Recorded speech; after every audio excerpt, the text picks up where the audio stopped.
Bien, vamos a ver la capa de aplicación. La capa de aplicación, como ya estábamos viendo en la anterior clase, contiene algunas de las funcionalidades que nos van a servir para impactar en la base de datos.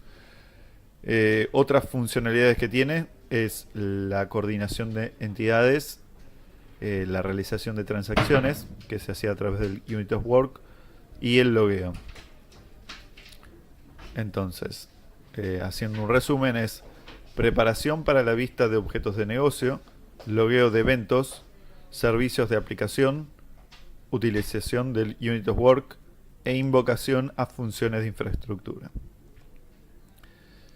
Como componente principal de esta capa tenemos los services, de los cuales vamos a tener un eService con esta nomenclatura, empezando con eService, que es la interfaz del servicio, más el nombre del módulo.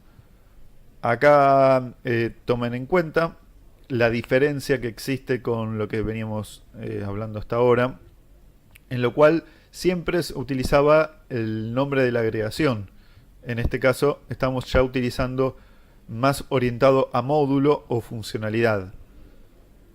Podríamos tener por agregación varios servicios o un servicio que una distintas agregaciones o que utilice de distintas agregaciones.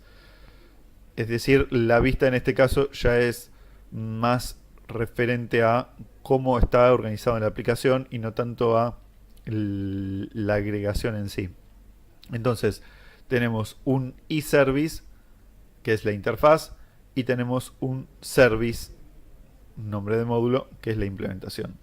Ambos en la misma capa, no como hasta ahora que teníamos dividido, por ejemplo, el repositorio lo habíamos visto que se define en la capa de dominio y luego se implementaba en la capa de repository.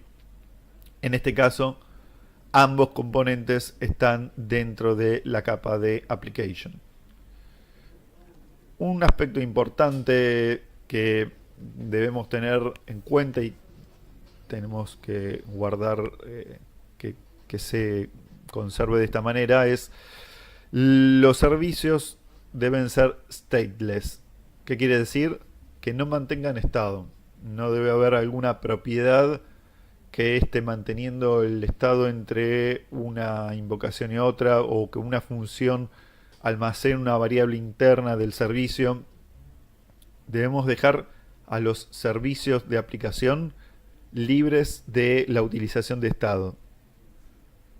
De esta manera, el objeto que tiene esto, más allá de que por escalabilidad es una forma recomendable de trabajar, también nos da previsibilidad en lo que es el input y el output del servicio. Ante un determinado input, por ejemplo, le paso como parámetros A y B a una función del servicio, nuestra salida es C. Y siempre que yo invoque a esa función del servicio con los parámetros A y B, yo debería obtener exactamente la misma respuesta.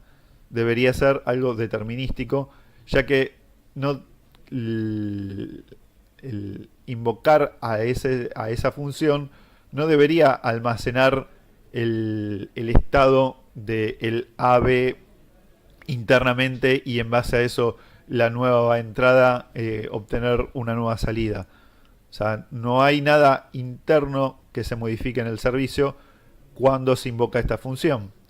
Entonces, si yo nuevamente le invoco con los mismos parámetros, la salida debería ser C. Si no es C la salida, esto está mal. O sea, si llegara a ser un dato diferente, estaría incorrecto. Vamos a ver la capa de servicio en código. Acá ya creé un proyecto PCL del tipo application y tiene los mismos targets que los otros proyectos. Lo que le tenemos que agregar son las referencias al R40 Framework y también la referencia a domain.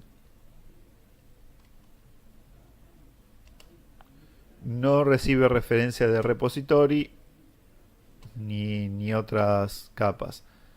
En nuestra implementación va a tener dependencia también de infraestructura, pero solamente de infraestructura. Bien, ahora vamos a crear las clases. En este caso vamos a mantener la nomenclatura de request, pero como ya había dicho antes, no es necesario que tenga el mismo nombre de la agregación, simplemente un nombre vinculado a la funcionalidad o al módulo. En este caso request me parece apropiado, por eso lo voy a dejar de esta manera. Entonces primero generamos nuestra interfaz. Vamos a ponerle el nombre iService. Esta es la nomenclatura del prefijo que se utiliza. Request.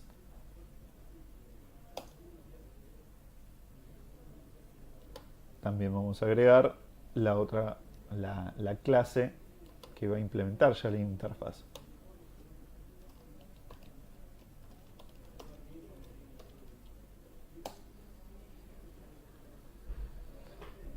Bien, ya tenemos las dos, la interfaz y la clase creadas. Vamos a establecer la interfaz como pública. Le vamos a cambiar el request por minúscula. Acá ya generé una función para la interfaz que la voy a utilizar en el momento de aceptar todos los cambios del request, que se llama SaveRequest.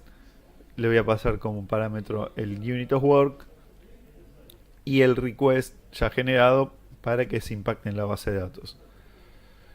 En realidad, en esta clase, en esta interfaz, voy a ir generando métodos a medida que los identifique desde la vista que se necesitan, ya con un análisis más fino, con un diseño más fino.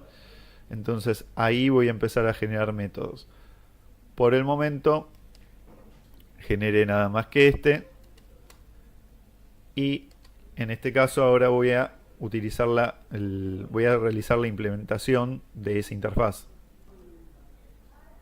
Esto lo hago a modo de ejemplo para poder clarificar un poco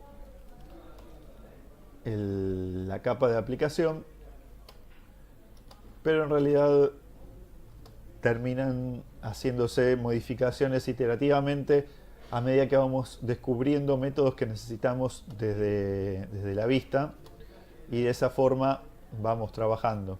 Esa es la forma habitual de hacer las cosas. Podríamos hacer un diseño más detallado y ya encontrar las funciones que se necesitan, pero lo más habitual es que se vayan encontrando sobre la marcha en el trabajo día a día. En este caso ya implementé la interfaz. Observen que no heredo de ninguna clase base, y lo que voy a hacer acá es utilizar unit of work.